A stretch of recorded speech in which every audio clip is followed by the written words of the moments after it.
Aiboan, and a very good evening to all our viewers here on TV1.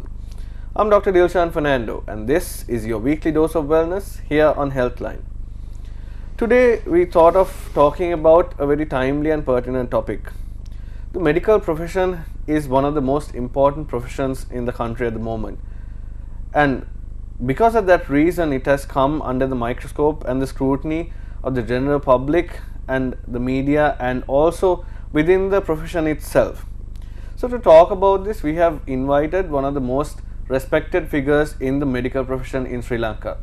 He was former Vice Chancellor at the University of Ruhuna, and currently he is a Senior Professor of Physiology and the Director of Medical Education at the Faculty of Medicine attached to the University of Sir John Kotalawala Defence University. He is none other than Professor Susirit Mendis.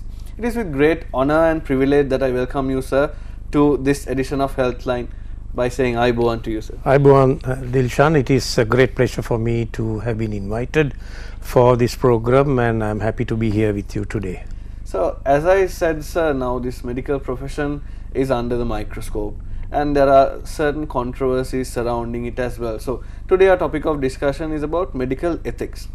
So, to start off our conversation, my first question to you, sir, is what is medical ethics and why is it so important in today's context? Medical ethics, Dilshan, is as old as the profession itself.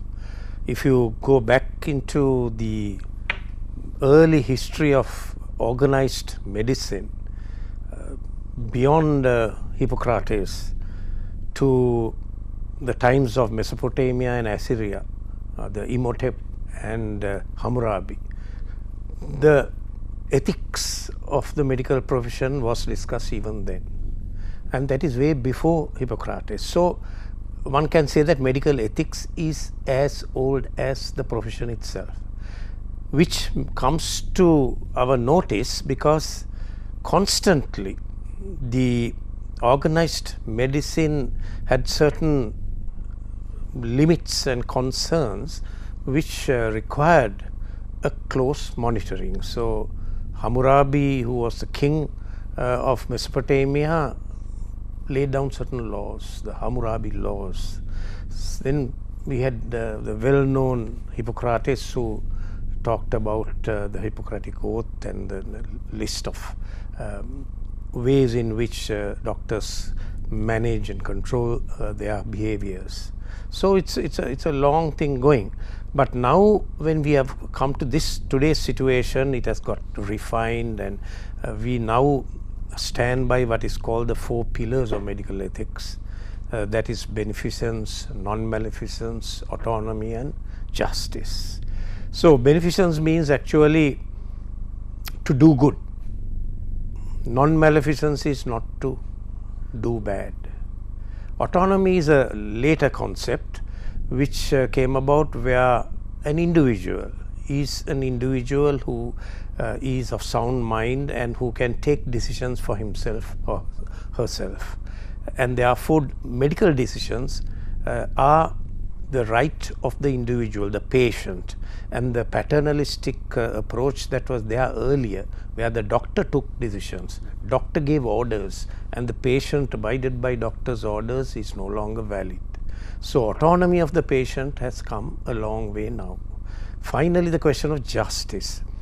Legally, we have this approach of 3 aspects of justice: distributive justice, restorative justice and retributive justice.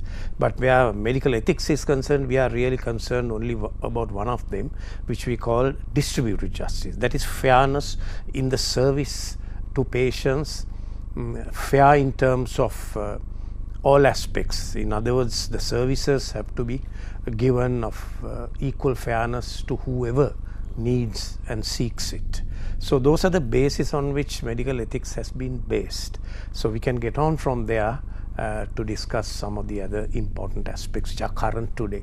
Of course, now in today's current day and age of information technology, our patients are also very much more aware and educated as opposed to patients a couple of decades back, which brings me down to one of the major controversies surrounding the medical profession about private practice. Now, one of the main allegations that are leveled at doctors is that they spend less time with patients even after paying for their services. Apparently the doctors are in a mighty hurry to get through their large numbers.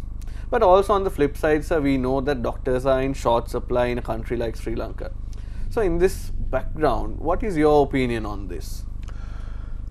Yes, now we have a democratic system where patients have a choice to select the doctor whom they wish to go to, and if they can afford it, they will seek better care and better practice and support in the private sector.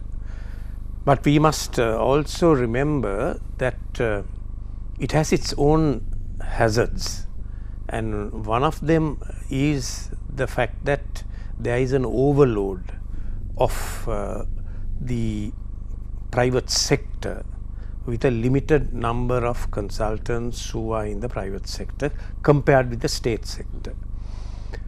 Now this has led to a large number of patients, sometimes some of them who can even hardly afford the kind of fees that are demanded in the private sector, but who seek it with the hope and the aspiration that they will get a better service, better care, better concern by the doctor, which is not found in the state sector.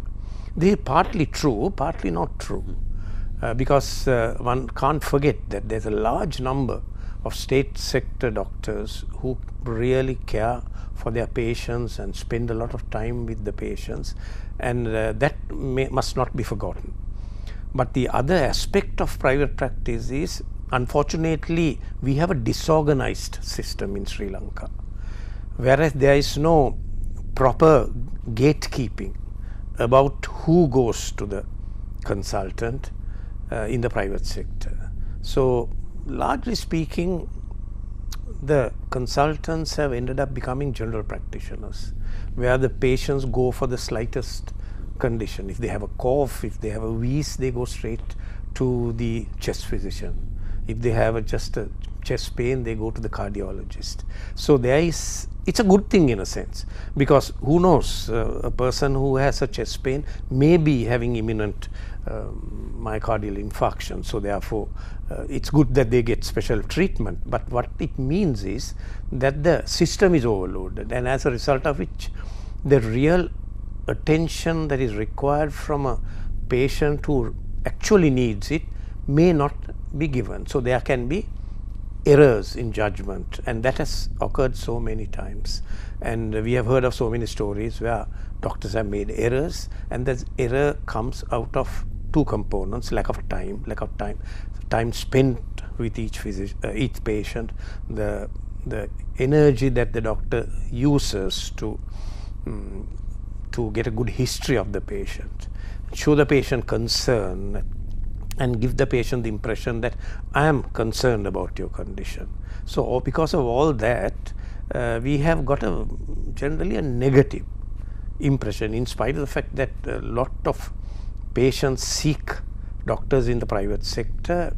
We have got a negative impression, and that is a matter of concern to all of us within the medical profession, because ultimately a lot of the stories that are spread around, and now with the social media, you get a lot of stories that people put up in the media about their experiences with doctors, also in the state sector but also in the private sector. State sector, they will say, okay, that's what you can expect, but they don't expect it in the private sector. So we need to have a balance, and I think if we systematize it, have a code in which fees are controlled, fees are regulated, and there is a system by which a doctor can be sought in the private sector, a consultant, limit maybe the number of patients that can be seen in a given period of time. So some kind of regulation might help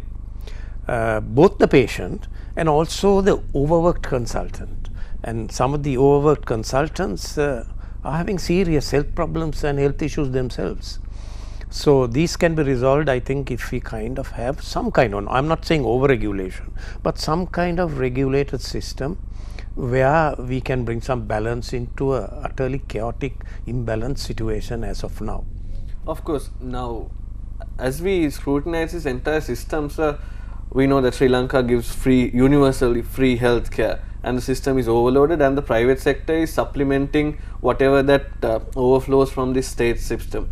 So of course, private sector definitely does something beyond a business and goes to the level of a service as well. So proper regulation, I think, should be the way forward. Now, talking about private practice, again, one of these allegations that are leveled by patients and the general public is that when you go to the private sector, they are advocated to do very costly investigations. Of course, they wouldn't realize it when they're in the state sector, because all these are done free of charge. And for a proper clinical decision making, it might be of certain value. So how do we, what's your opinion on that? Well, how do we strike the proper balance in this? Yeah, there are two aspects for this. One is called universally, not only in Sri Lanka, called defensive medicine. That is, when you go to a specialist, the specialist is not expected to make mistakes.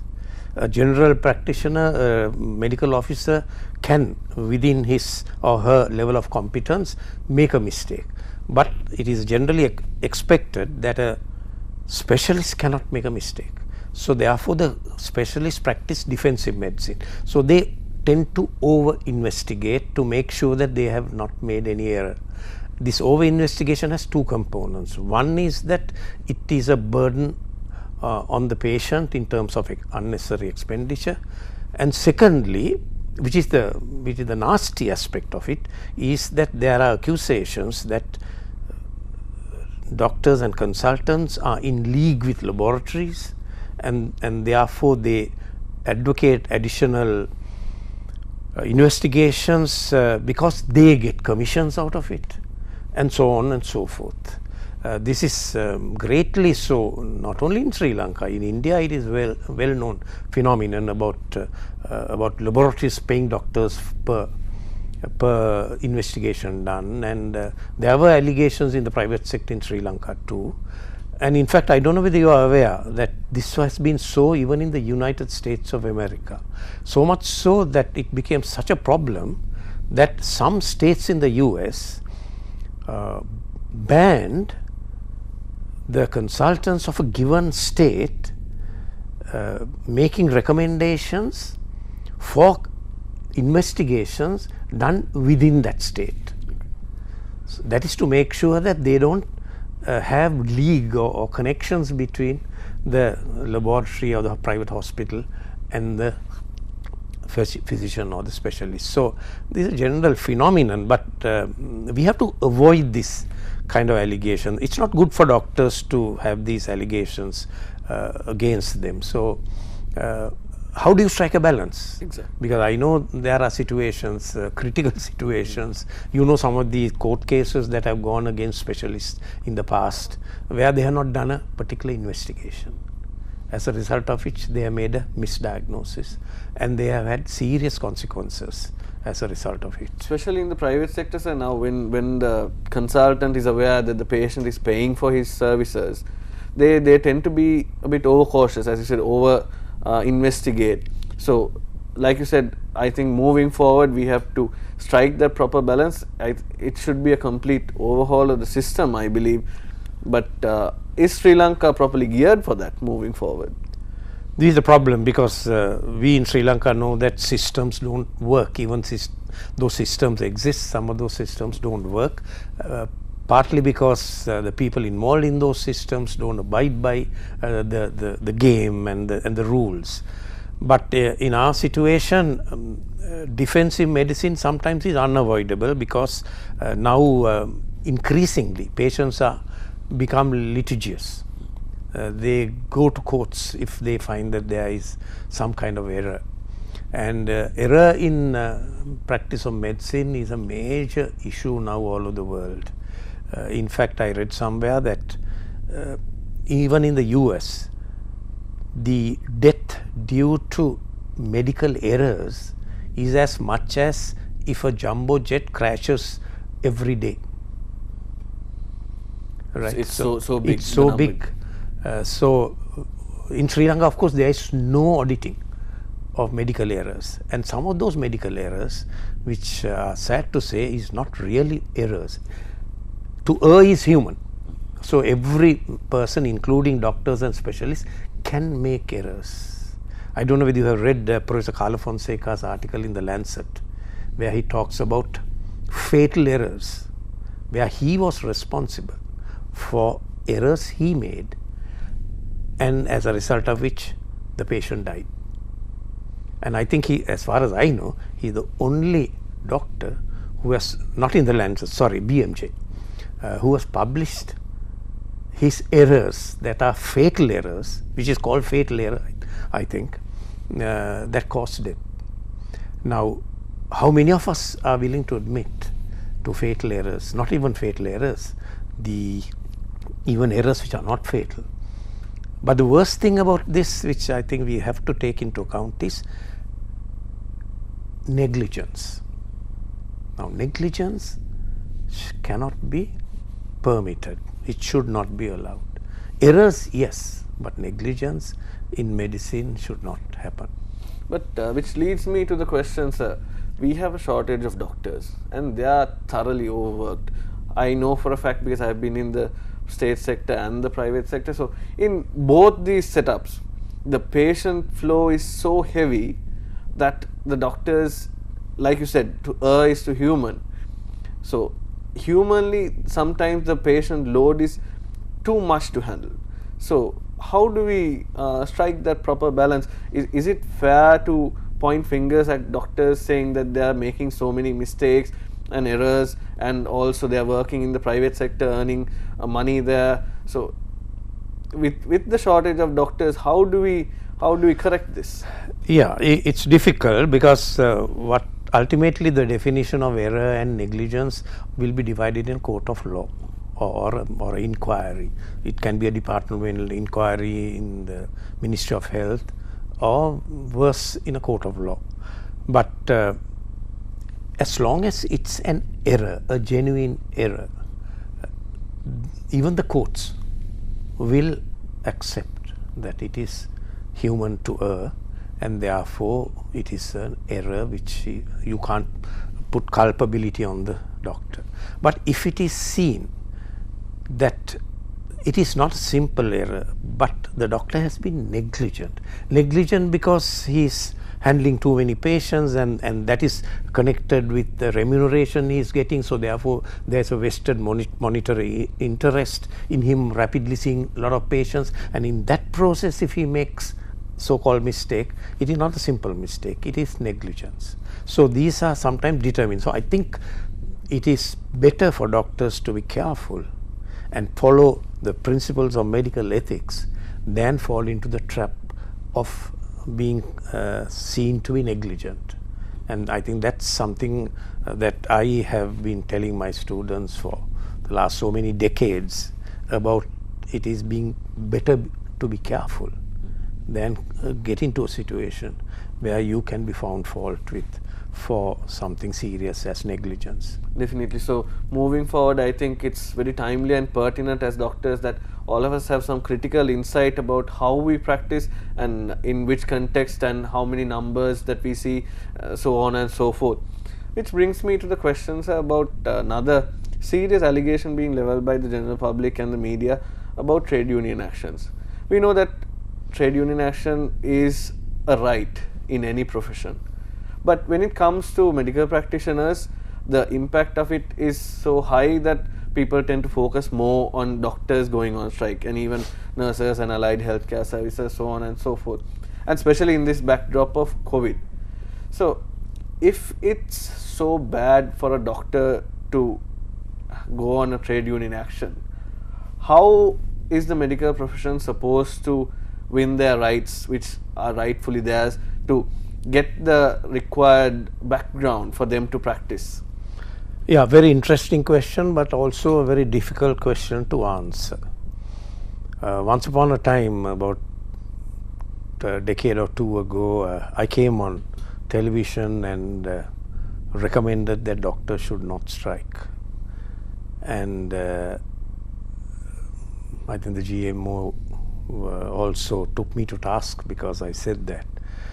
But I firmly feel that if we are going to go by the fact that we are a humanistic profession, we are actually not a profession in that sense, it's a vocation. So considering all that, we have to be extremely careful in the way we decide on trade union action.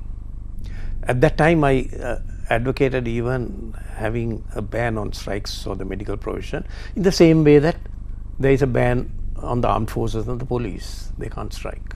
They can't strike demanding their rights. Secondly, if there are strikes and the medical trade unions take another approach to trade union action, that is where they actually, within limits, take trade union action to upgrade the services and on behalf of patients. Can the doctors go on trade union action on behalf of patients? The day that happens, I think the trade union system in the medical profession will come of age. Here we are seeing that they are almost always going into trade union action for their own benefits, for their vested interests, for their salaries and perks and other things. This is too unhealthy for a medical trade union. I don't think that is but really of course, being such an important profession, handling human lives, handling so much of responsibility day in and day out, and in this system where sometimes the government doesn't really give these professionals the required background for them to practice, it might be the only alternative to go into trade union action. Unfortunately, that may be seen to be true because there is obstinacy on the part of the governments to handle issues, problems when at the appropriate time, and as a result of which what you find is that professions and professionals go into situations where they have lost all the options and they feel that that is the only way out. But still I feel that there is within the medical profession a little more being temperate, being controlled. The last resort is an absolute resort, not as easily as they seem to be going into trade union action now. Would be better for the profession, would be better for the image of the profession, and the expectations of the patients and the citizens of this country would be more better fulfilled. So I think they have to be a little more cautious when they go into trade union action. So moving on with our conversation, sir, we mentioned about the lack of time spent with these patients, and you also mentioned this autonomy of patients where they get to make the decision. Something that comes up with all of this is some of these patients in the private sector say that they have not been properly educated on their condition, or if they are going in for a procedure, that they did not know what this procedure was, even though that they gave consent, which also involves informed consent. So in this background about this patient autonomy, what kind of rights do these patients have? Because going in for a surgical procedure which is an invasive procedure, or if they do have a life-threatening condition or even a minor condition, they have the right to know exactly what they have and what they are getting into and what the course of action for their condition is. So how should our medical practitioners address this matter? Yeah, now particularly in the state institutions, in a hospital ward, there is a consultant. There are registrars now, senior registrars, SHOs, MOs, HOs, and there's a large number of doctors there. And I think it would be the responsibility and the duty of the consultant in charge of the ward to ensure that one of the other categories of staff ensure, because when they look at a, say, surgical list, maybe there are 10, 15, a list in the morning maximum. Now, it's not that difficult for the number of staff that is available to them, particularly in teaching hospitals, for one of the doctors to try and explain a little bit. I'm not saying all the details, because in certain parts of the world you have to give the mortality rates, morbidity rates of a given intervention. So that is now too much in a sense, but that's sometimes what is expected in some other parts of the world, particularly the developed world. But we can't do all that, and we don't have a perceptive patient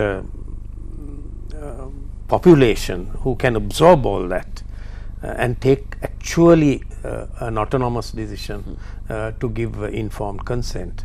But some level of information must be given to the patient before, particularly before surgery or some serious intervention.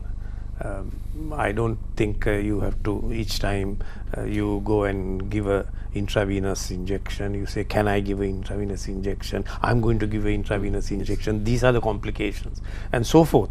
But in surgeries, major surgeries, where the outcomes may be difficult, I think it should be. And I know a lot of doctors do it. A lot of consultants do take the time. I know many of my colleagues who are surgeons, some of my students who have been talking about it, the time the anesthetist spends the day before or early morning with the patient, talking about the situation and the anesthetist's role prior to surgery. Even the anesthetists make visits. So it happens in our hospitals. So if it is possible in certain situations, it could be possible in most situations. Maybe there are few exceptions where there is a huge burden that there may not be time, but if you have the attitude, if you have the inclination, some form of informed consent is possible. Definitely. Now, you also mentioned about these professional fees. Now, when we consider any other profession, be it lawyers or accountants or architects, they have the liberty to have their own professional fees. There is no proper ceiling as such. But when it comes to medicine, even the government was looking at imposing a price ceiling for consultations and so on and so forth. Should it, a doctor spends so many years passing their basic exams, then for postgraduates even more so. It's a very arduous and very tiring process. After going through all that, is it fair for the public or even the government to impose a ceiling on professional fees? It's not really happening at the moment, but there's a public outcry in certain circumstances for this to be imposed. True. The whole issue comes up again with the issue about the nature of the profession. We like to call ourselves a humanistic profession, a profession dealing with life and death and illness and sadness, sorrow, all that. So we cannot, in my view, compare ourselves with the fees that are taken under the table by lawyers. Architects take 10% of the total cost and so on. They earn far, far greater than doctors do, no doubt. Of course. Successful lawyers and successful architects. But what can we do? We have decided to get into a profession that deals with sadness, sorrow, death, matter of life and death. So we have chosen that, and therefore we have to expect different quality and standards that the people expect from us. That's the only reason. Otherwise, engineers, doctors, accountants, they are different. Of course, in a personal experience also, I've seen so many consultants waiving off their professional fees when they see that the patient is struggling to pay. But what I was talking about is there is this public perception where they think doctors are only focused on making money, which brings me to the next question about lack of empathy. They say doctors have become mechanical, that they don't really care about the struggle that the patient is going through. This may be a result of being overworked. because they have to see so many number. Even in the government sector, we see about 200 patients coming to a clinic, and sometimes the doctors don't really have time to address each and every concern of each and every patient. So again, I believe it's an error of the system, but what's your opinion on that, sir? Yeah, I have studied empathy and I've given an oration also about this. It's a problem. I mean, how do doctors in a sense become superhuman? To be empathetic all the time, morning, noon and night, takes a lot from a person. Because being empathetic is not being sympathetic. It is a situation where you put yourself in that person's situation and understand what that person is going through. Now, since you bring this question up, empathy in the practice of medicine is being debated, discussed, researched all over the world. And all over the world they find that there are serious issues about empathy in the practice of medicine. And funnily, many in the studies that they have come across, many have shown that when you are about to come into medical school, you are full of empathy. You want to come and become a doctor because you feel for patients.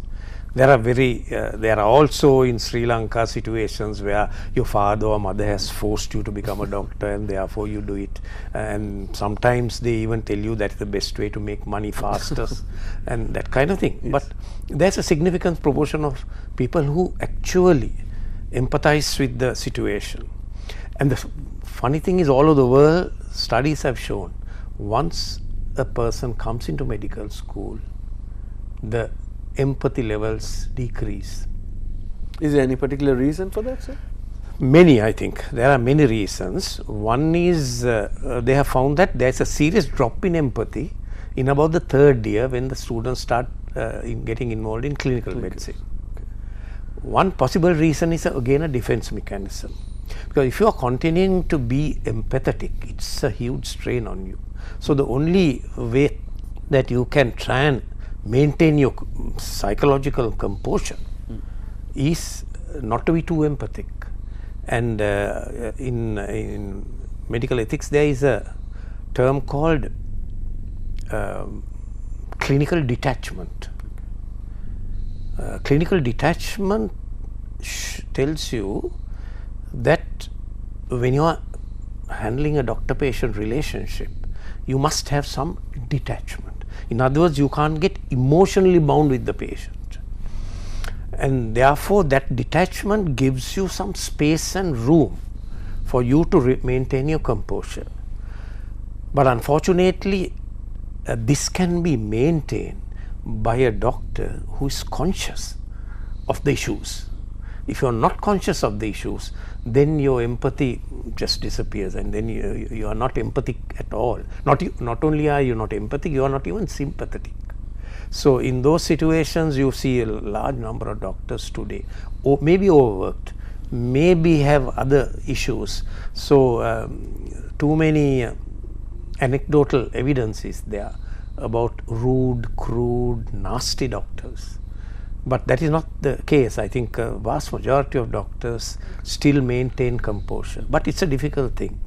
And the studies show that when you become a doctor, a young doctor, and you mature in it, particularly when you're overworked and you're doing your postgraduates and other things, you have no time for empathy. And you are focusing on other things. So in those situations, empathy is supposed to be, in studies they have done, to be decreasing. But anyway, empathy reduces from the time you become a medical student until perhaps the end of your career. So that's a very interesting fact that Professor Mendes brings up. So when you get into medical school, you're full of empathy and you're all ready to serve the humankind. But as you go along, studies have found that it decreases. But of course, in our day-to-day practice, with personal experience, we have seen so many cases affecting us personally.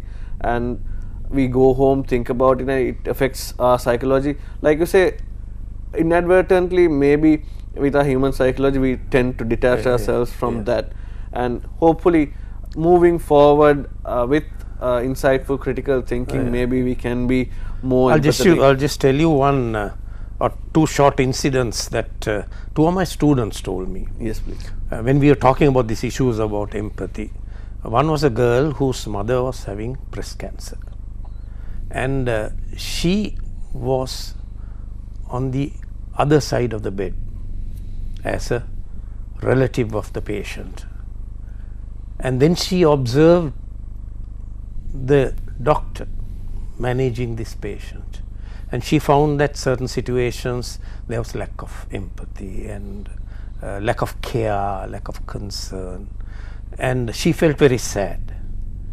And as a medical student, she's told me that it's at that point that she, from the wrong side of the bed, if you may say it, she understood what empathy really means.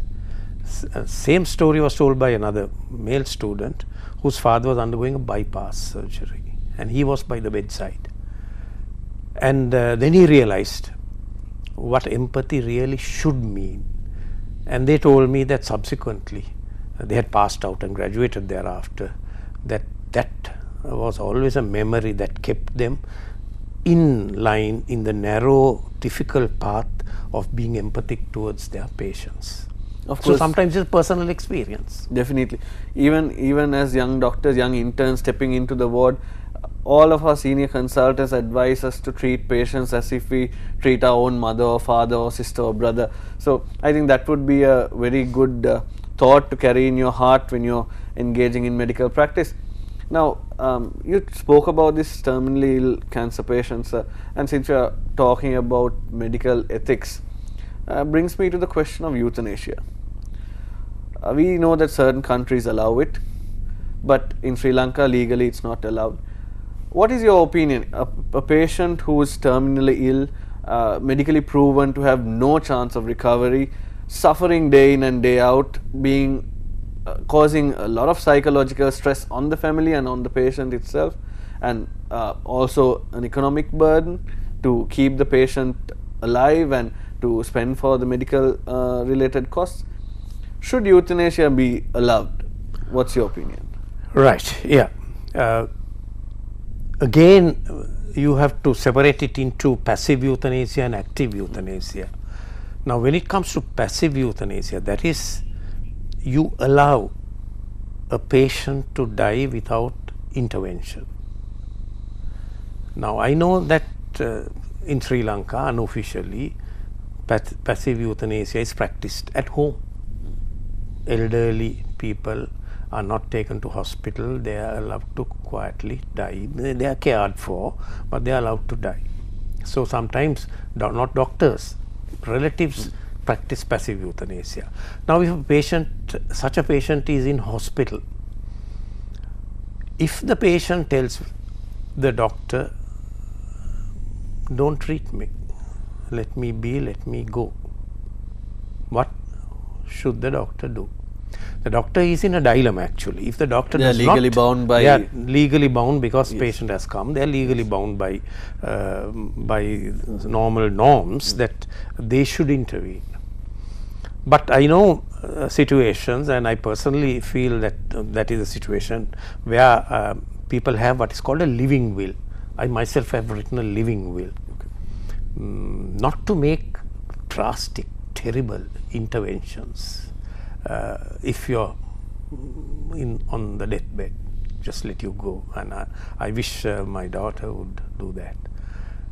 So that is a different kind of passive euthanasia. You allow somebody to go, and that is practiced in so many countries, though it is legally not allowed. But you can even in some parts of the world, you can get a legal document about passive euthanasia, a living will signed by a lawyer, and that can be taken by the next of kin. If a person is unconscious, very seriously ill, and say, well, this is the document, go by this. This is the list of instructions my father, my mother, my husband, my wife has given. So, and that is sometimes abided by doctors, and the doctors are covered because that's a legal document. So that's one way of doing it. But in all these, doctors should not act God. They cannot take decisions whether a patient should go or not go. And neither should there be a situation where the next of kin can take a decision unless there is this living will. So we know that Dr. Kakovian in the US, he had a what he called a death machine. He, for people who wanted to die, old people, he linked them to pentothane and potassium chloride drip, and their heart stopped and they died, and before that they were anesthetized. So he was charged and he ended his life in prison. He died in prison, and that was one of the famous cases of active euthanasia. Now that's not allowed in most countries, but still it can be done in a few countries, like I think, if I'm not mistaken, in Netherlands, in Switzerland.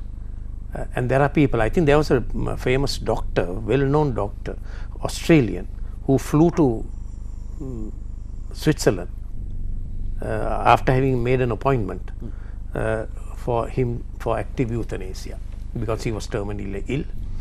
And from Australia he flew, and in Switzerland he was actively euthanized. But I'm not sure about active euthanasia unless some people are really in need and they have given all the legal documentation. But for those who feel that the end has come, I don't want to suffer anymore, I have personally no objection for them to be given the opportunity and for doctors to assist them, which sometimes people call assisted suicide.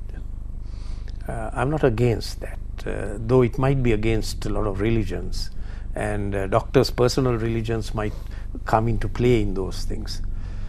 But I think we need to take a little liberal view about people who want to go, let them go. Right. Now, moving on with our conversation, sir, regarding medical ethics. We saw in the previous regime the government trying to impose for doctors to prescribe in generics rather than brands. Of course, with that comes the allegation that certain doctors are associated with certain brand names, and like you mentioned earlier, that they get some monetary gain out of it. But of course, on the flip side, when you look at the available drugs in our market, certain brands might have a better therapeutic value, might have less side effect profile. So in this backdrop, with the big pharma in play, we know that big pharma is one of the major mafias in the world, running back to the times of Professor Senaka Bibile, who wanted to bring forward this policy of prescribing in generics and so on and so forth. What is your opinion about the current context, and what should the doctors practice? Yeah, good that you talked about Senaka Bibile, because in 1970, when what was called the Bibile Vikramsinghe report, S.A. Vikramsinghe and Senaka Bibile submitted a report to the government about essential drug lists, and they thereby wanted to have a system where there are essential drugs that are imported, and those be given at minimum cost, and to give them at minimum cost, generics had to be used. This gained a lot of credence with the WHO, and the WHO was highly taken up with this idea that came from Senaka Bibile and Vikramsinghe, and it became a major phenomenon, and the WHO took it up, and the WHO used Senaka Bibile as one of the experts who was going from country to country talking about these essential drug lists, and Bangladesh and so several other countries and some of the African countries as well. He was used as a WHO expert, and that was a a phenomenon that occurred at that time that got international recognition. But unfortunately, things changed. The market and the pharma. It invoked the wrath of the Yes, big pharma. and they had to probably put a stop to this, because otherwise it would have had a serious impact on their profits. And therefore, well, there were allegations that Seneca Bibili was murdered. We don't know the truth of it, but anyway, that trend, that was an international trend led by the WHO, which was going to benefit a lot of the developing countries to try and reduce their drug bills, to increase the availability of the essential drugs to the poor, and it was taken up by so many developing countries. But all that died down. The big pharma won, and thereafter the concept of generics also deteriorated, because what they were trying to do was to improve the quality of generics, and the generics were to be produced by highly sophisticated companies, and I think Brazil, India, and China, the then Soviet Union, they were trying to be the major producers of high quality generics. Now that also died down. So then you couldn't think and depend on generics. So therefore the brand, the market took place, and now we are in it. Now the prices are determined by the market and the big pharma, which is controlling the world now, the drug world now. When I say drug world, the pharmaceutical world. Of course. It was a very interesting conversation. Unfortunately, due to the time constraints that we have to wind up from this edition of Healthline. It was an absolute honor and privilege to have you, sir. I think it was a very widespread conversation regarding medical ethics, but much is still to be discussed, and I hope that this serves as a catalyst for medical professionals to have critical insight on how they practice medicine. And once again, I thank you very much for gracing our studios today, sir. Thank you very much for your time and presence here today. Thank you very much, Dilshan, for inviting me and giving me the opportunity to address the public at large, and also hopefully the medical profession. And I have a large number of students who may be willing to listen to their old teacher once again. And thank you for giving me this privilege. Thank you very much. It was an absolute honor, sir. So our intention was to set the record straight on certain controversies surrounding the medical profession, purely because it is under scrutiny, under the microscope. So we believe that you had general insight into all these related matters. So with that, I take your leave from this edition of Healthline. Until we meet you again next week with your weekly dose of wellness, this is me, Dr. Dilshan Fernando, signing off, wishing all our viewers Ayubowan.